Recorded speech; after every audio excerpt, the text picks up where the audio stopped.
CMA ഇന്റർമീഡിയറ്റിന് ഫൈനലിനും exam start ചെയ്യാൻ വേണ്ടി പോവാണ്. മോഡൽ ക്വസ്റ്റ്യൻ പേപ്പറിനെ ബേസ് ചെയ്തുകൊണ്ട് ഏത് രീതിയിൽ നമ്മൾ എക്സാം ആൻസർ ചെയ്യണം എന്നുള്ള കാര്യങ്ങൾ ചെറിയൊരു സജഷൻ തരാൻ വേണ്ടിയിട്ടാണ്.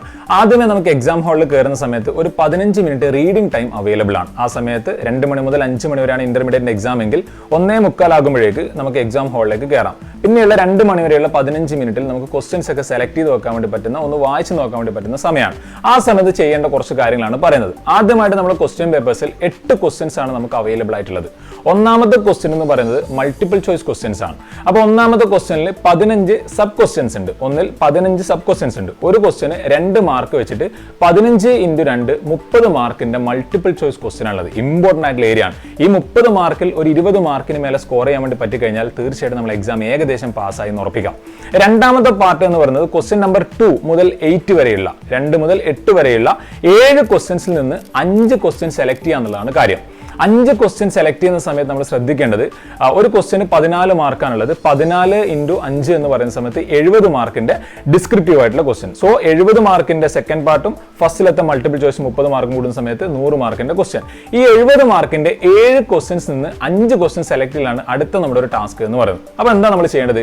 ഈ കൂൾ ഓഫ് ടൈം സമയത്ത് മൾട്ടിപ്പിൾ ചോയ്സ് ക്വസ്റ്റ്യൻ വായിക്കേണ്ട കാര്യമേ ഇല്ല. അത് എന്തായാലും എഴുതേണ്ടതാണ്. അത് അങ്ങോട്ട് മാറ്റി വെക്കുക. 2 മുതൽ 8 വരെയുള്ള ക്വസ്റ്റ്യൻസ് കംപ്ലീറ്റ് നമ്മൾ വായിച്ചു നോക്കുക. ഈ കൂൾ ഓഫ് ടൈമിന്റെ സമയത്ത് ഒരു 2 മിനിറ്റ് എക്സ്ട്രാ എടുത്താലും കുഴപ്പമൊന്നുമില്ല. ക്വസ്റ്റ്യൻസ് കംപ്ലീറ്റ് വായിച്ചു നോക്കിയിട്ട് ഇതിൽ ഏറ്റവും നന്നായിട്ട് എനിക്ക് അറിയുന്ന ക്വസ്റ്റ്യന് നേരെ, ഇപ്പോൾ സപ്പോസ് 4ാമത്തെ ക്വസ്റ്റ്യൻ ആണ് നന്നായിട്ട് അറിയുന്നതെങ്കിൽ അതിന്റെ ജസ്റ്റ് നേരെ ചെറുതായിട്ടൊന്ന് പെൻസിൽ കൊണ്ട് ഒന്ന് മാർക്ക് ചെയ്ത് വെക്കാം.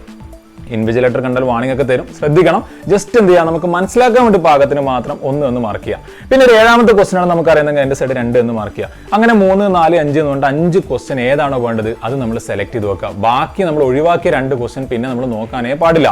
കൺഫ്യൂഷൻ ആവും. എക്സാം ആളുന്ന നമ്മുടെ സമയം അറിയാതെ നഷ്ടപ്പെട്ടു പോകും. അത് എഴുതണോ ഇത് എഴുതണോ എന്നൊക്കെ വെച്ചിട്ടുള്ള ആ കൺഫ്യൂഷൻ ഒഴിവാക്കാനാണ് ആദ്യമേ നമ്മൾ സെലക്ട് ചെയ്ത് വെക്കുന്നത്. ഓക്കെ, അപ്പൊ അങ്ങനെ നമ്മളൊരു ക്വസ്റ്റ്യൻ ആൻസർ ചെയ്യാൻ വേണ്ടി സ്റ്റാർട്ട് ചെയ്തതിന് ശേഷം ഒരു പകുതി എത്തുമ്പോഴേക്കും നമുക്ക് എങ്ങനെ നോക്കിയിട്ടും ആ ആൻസർ കംപ്ലീറ്റ് ചെയ്യാൻ വേണ്ടി പറ്റുന്നില്ല. പകുതി എഴുതിയാലും മാർക്കൊക്കെ കിട്ടും. ഫുൾ എഴുതിയാൽ മാത്രമേ മാർക്ക് കിട്ടൂ എന്നൊന്നുമില്ല. നമുക്ക് എഴുതിയ അത്ര വരെയുള്ള സ്കോറും കാര്യങ്ങളൊക്കെ നമുക്ക് വരും. അപ്പൊ നമുക്കത് എഴുതിയിട്ട് എത്ര നോക്കിയിട്ട് നമുക്കത് കംപ്ലീറ്റ് ചെയ്യാൻ വേണ്ടി പറ്റുന്നില്ലെങ്കിൽ അത് അവിടെ വെച്ചിട്ട് അടുത്ത ഫ്രഷ് പേജിലാണ് പുതിയ ക്വസ്റ്റ്യൻ സ്റ്റാർട്ട് ചെയ്യേണ്ടത്. ഓക്കെ, ഒരു ക്വസ്റ്റ്യന്റെ എഴുതിയിട്ട് ഒരു പകുതി പേജിലാണ് നമുക്ക് അവസാനിച്ചെങ്കിൽ അടുത്തൊരു ഫ്രഷ് പേജിൽ എന്ത് ചെയ്യാം, പുതിയൊരു ക്വസ്റ്റ്യൻ സ്റ്റാർട്ട് ചെയ്യാം. അങ്ങനെ 2ാമത്തെ ക്വസ്റ്റ്യൻ ചെയ്ത് 3ാമത്തെ 4ാമത്തെ 5ാമത്തെ ക്വസ്റ്റ്യൻ ഒക്കെ എഴുതിയതിന് ശേഷം സമയം ബാക്കി ഉണ്ടെങ്കിൽ വീണ്ടും തിരിച്ചു വന്നിട്ട് ഈ ആൻസർ കംപ്ലീറ്റ് ചെയ്യാനുള്ള കാര്യങ്ങൾ ചെയ്യാം. സോ ഈ 3 മണിക്കൂറിൽ സമയം മാനേജ് ചെയ്ത് എക്സാം എഴുതുക എന്നുള്ളതാണ് ഏറ്റവും വലിയ കാര്യം എന്ന് പറയുന്നത്. സോ എല്ലാവരും നന്നായിട്ട് കാര്യങ്ങളൊക്കെ പ്രിപ്പയർ ചെയ്യാം. ഇതുമായിട്ട് ബന്ധപ്പെട്ട എന്തെങ്കിലും സംശയങ്ങളുണ്ടെങ്കിൽ ചോദിക്കാം. സോ നന്നായിട്ട് പ്രിപ്പയർ ചെയ്ത് ഈ 3 മണിക്കൂർ സമയം എഫക്റ്റീവായിട്ട് ഉപയോഗിച്ച് ഒരു ടെൻഷൻ അടിക്കാതെ കൂളായിട്ട് പോയിട്ട് എക്സാം എഴുതുക. നന്നായിട്ട് പാസ്സാവാം. All the very best.